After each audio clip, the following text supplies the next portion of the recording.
Why are the animatronics so aggressive towards the player in each game? In FNAF 1, the animatronics are aggressive due to misidentification and lingering trauma.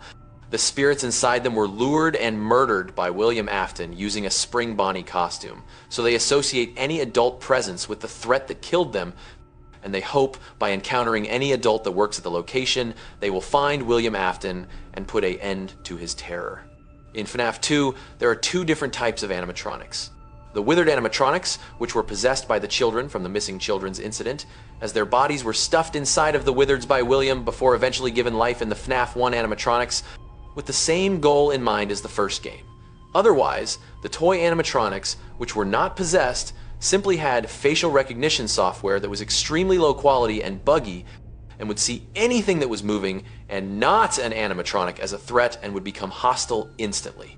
In FNAF 3, the gameplay shifts from the established normal, not actually having any physical animatronics anymore, only Springtrap, who was recovered from where he was rotting.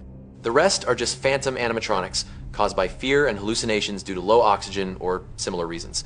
The only real threat is Springtrap, who is actively hunting, targeting the Night Guard with intent, not even realizing it is his own son, until already in the kill animation. In FNAF 4, the aggression isn't physical.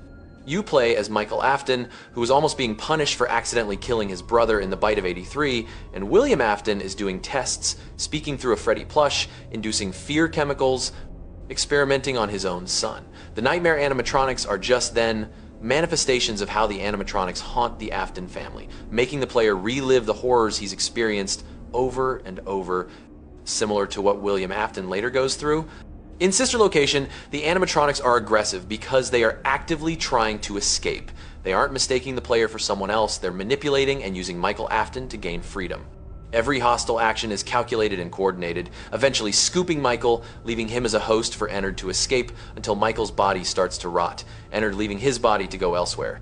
In FNAF 6, all of the animatronics are brought together with the end goal of freeing them from their endless drive for revenge. They attack out of desperation, their rage and anger only growing over time, and sensing that they are contained, they take any chance to attack they can get. And in Security Breach, the hostility isn't driven by spirits at all. The animatronics are corrupted by external control, tampered programming, and the influence of the Mimic's code spreading through the Pizzaplex systems. Their aggression is artificial, enforced, and constantly escalating as the system breaks down and the Mimic gains more and more power.